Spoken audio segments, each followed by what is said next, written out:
లేకపోతే నాకు ఈ బాధలు ఉన్నాయండి, రోగం ఉంది, నొప్పి ఉంది, బాధలు ఉన్నాయి, కష్టాలు ఉన్నాయి, ఏడుస్తుంటారు కదండి. భగవంతుడి కోసం ఆ ఏడుపులో, సంసారం కోసం ఏడ్చే ఏడుపులో 1% ఏడుపు ఏడ్చినా కానీ మీరు మోక్షం వస్తుంది వెంటనే. అర్థమైంది కదా. ఈ మధ్యనే మస్తలో ఇల్లు గాడిపోయిందండి, ఆస్తి గాడిపోయింది, మళ్ళీ సంపాదించుకుంటానండి కష్టపడి అంటారు. నా ఆవిడ చనిపోయిందంటే ఏం చేస్తాం, నా అదృష్టం పెళ్లి చేసుకుందని ఇంకా చూస్తున్న అమ్మాయిని అంటారు. అర్థమైందా? మరి ఇది మాత్రం మా ఇది లేదు. ఇప్పుడు ఏది ఏమైనప్పటికీ కూడా జీవితంలో ఏది పోయినా వస్తుంది, శరీరం పోతే మళ్ళీ రాదు. కనుక ఏది ఏమైనప్పటికీ కూడా శరీరం పోతే మళ్ళీ రాదు. కనుక ఈ జన్మని నేను కడతీరాలి, భరించాలి. అన్నిటి కోసం ఏడుస్తాం.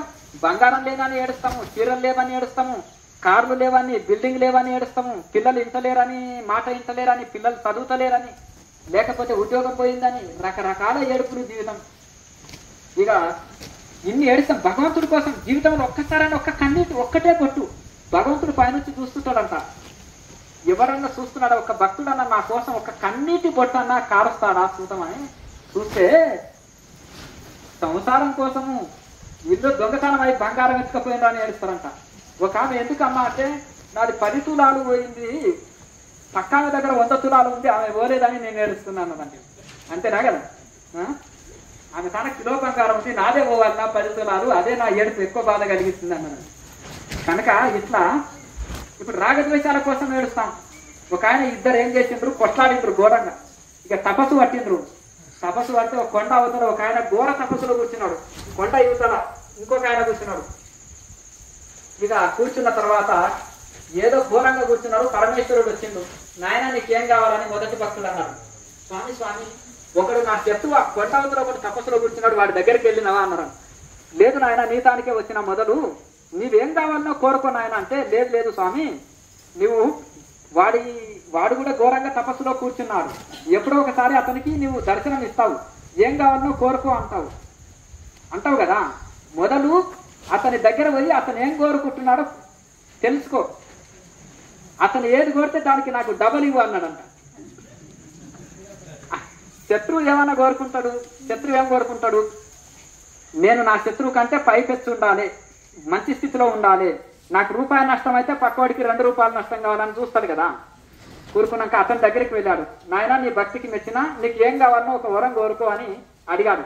స్వామి స్వామి, ఈ పర్వతానికి ఆవల నా శత్రువు ఒకడు కూర్చున్నాడు, ఇద్దరం ఒకటేసారి కొట్లాడి తపస్సుపోయినాము, అక్కడ కూర్చున్నాడని నేను విన్నాను, భక్తుల ద్వారా విన్నాను, అతని దగ్గరికి వెళ్ళినవా స్వామి అంటే, అక్కడి నుంచే ఇక్కడ వస్తున్నాను ఆయన అన్నాడంట. మొదలు అతనికి దర్శనం ఇచ్చే నీ దగ్గరికి వస్తున్నానంటే, స్వామి ఏం కోరుకున్నాడు అతను అన్నాడంట.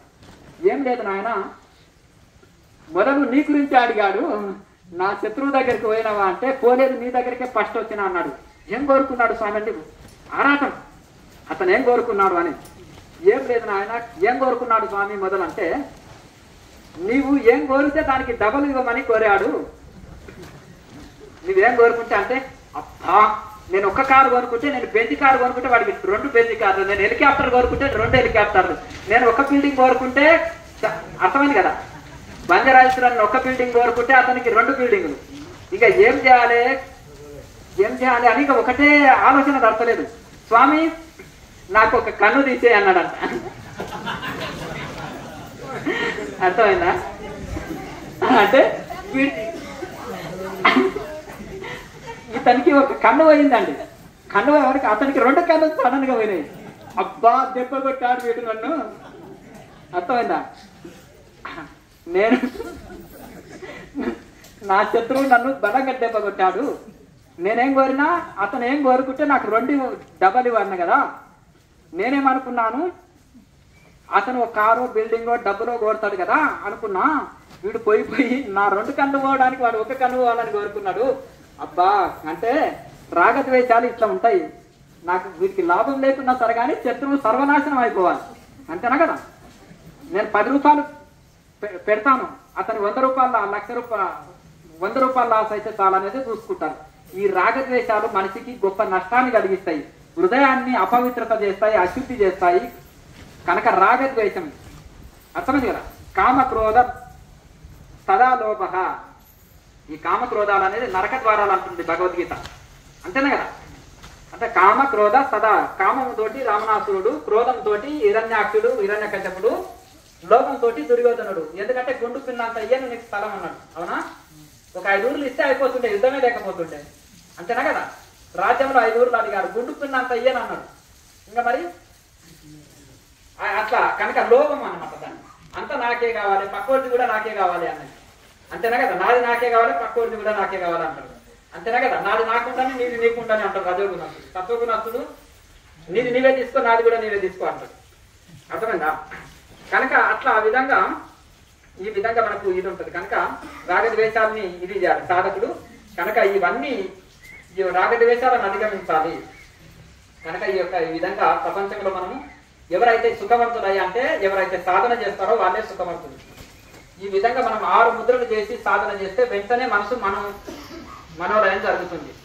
చాలా మంది అనుకుంటారు కాలు నొప్పించిన ఆసనాన్ని మార్చుకోవాలి, మహాముద్ర లాంటి మధ్య మధ్యలో ఒక చెట్టు వేస్తుండాలి, కుండల్ని యాక్టివేట్ కావాలని కోరుకుంటారు. మహాముద్ర ఎక్కువ వేయండి కుండల్ని యాక్టివేట్ కావాలంటే.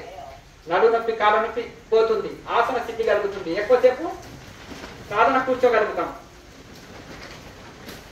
ఇది తర్వాత ప్రతి ఒక్కటి అన్ని 6 ముద్రల్ని చక్కగా వేయాలి. నాభిక్రియ వలన సంపూర్ణ ఆరోగ్యం ఉంటుంది, ప్రాణాయామం వలన మనోలయం జరుగుతుంది, జ్యోతి ముద్ర వలన ఎంటర్టైన్మెంట్ పొందుతాం, ఆత్మ సూర్యుని దర్శిస్తాం, ఆత్మ ప్రకాశాన్ని దర్శనం చేసుకుంటాం, భగవంతుని ప్రకాశాన్ని దర్శనం చేసుకుంటాం, అట్లా భగవంతుని అనుభూతి పొందుతాము.